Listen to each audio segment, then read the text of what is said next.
Hai, buat kamu yang masih menjadi mahasiswa tingkat akhir atau udah jadi mahasiswa fresh graduate, ada yang perlu dipersiapkan nih sebelum terjun ke dunia kerja. Salah satunya persiapan mental tentunya, dan pengetahuan tentang dunia kerja. Yang akan kita bahas kali ini, bagaimana sih cara seleksi tenaga kerja supaya kita masuk dalam seleksi tersebut. Yang pertama, kita harus paham dulu apa sih seleksi itu. Seleksi merupakan serangkaian langkah kegiatan yang dilaksanakan untuk menentukan apakah seorang pelamar diterima atau ditolak dalam suatu instansi tertentu setelah menjalani serangkaian tes yang dilaksanakan. Seleksi juga disebut sebagai suatu kegiatan pemilihan dan penentuan pelamar yang diterima atau ditolak untuk menjadi karyawan perusahaan itu.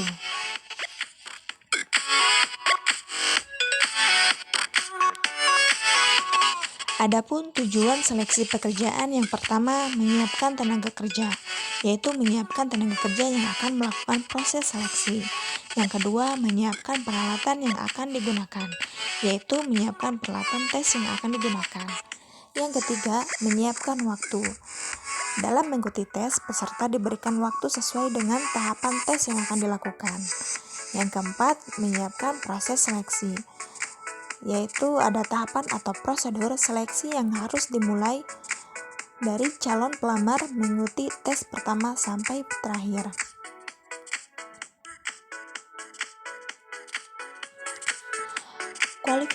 Kualifikasi seleksi ilmiah yaitu umur, keahlian, kesehatan, pendidikan, jenis kelamin, bakat, pengalaman kerja, kejujuran, kedisiplinan, dan inisiatif.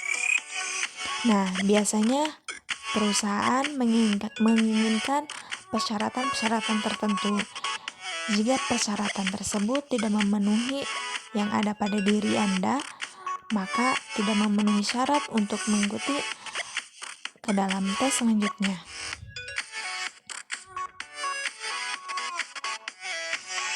Adapun tahapan seleksi tenaga kerja yang pertama melalui seleksi lamaran.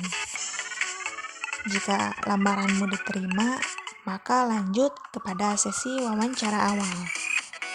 Lalu tes tertulis. Lalu tes psikotes dan wawancara kedua. Lalu tes kesehatan dan wawancara atasan langsung. Nah, lalu sesudah proses tersebut adalah keputusan penerimaan.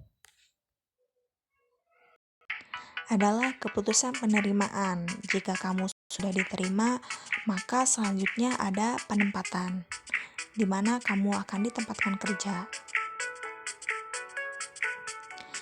Selanjutnya ada manfaat dari seleksi tenaga kerja. Yang pertama yaitu mendapatkan calon karyawan dengan keterampilan dan kemampuan yang dapat melakukan pekerjaan dengan baik untuk perusahaan.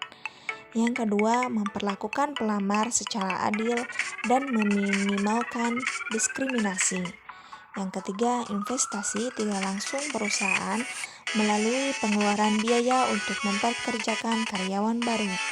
Yang ketiga, terhindar dari dampak hukum memperkerjakan orang yang tidak kompeten, sehingga berdampak tidak hanya pada perusahaan, tetapi juga berdampak pada sistem masyarakat luas.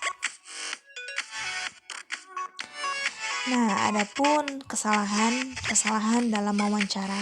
Yang pertama, halo effect, yaitu pewawancara hanya menilai kandidat dari satu faktor saja dan mengabaikan faktor yang lainnya, sehingga menyebabkan penilaian yang tidak objektif. Yang kedua, leading question. Pewawancara berusaha mengarahkan kandidat yang diwawancarai untuk memberikan jawaban yang diinginkan oleh si pewawancara.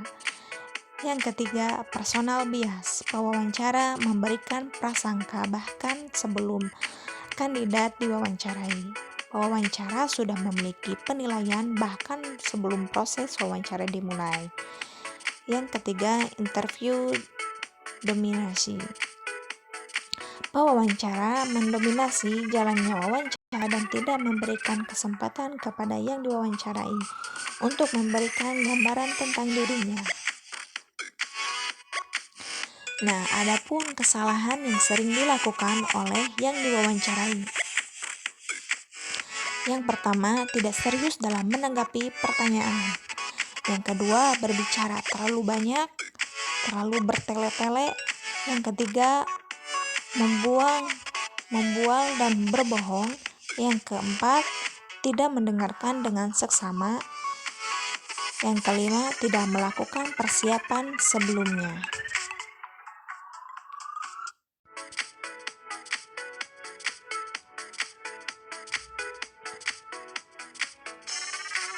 Nah, untuk kamu pejuang halal, semangat bekerja ya!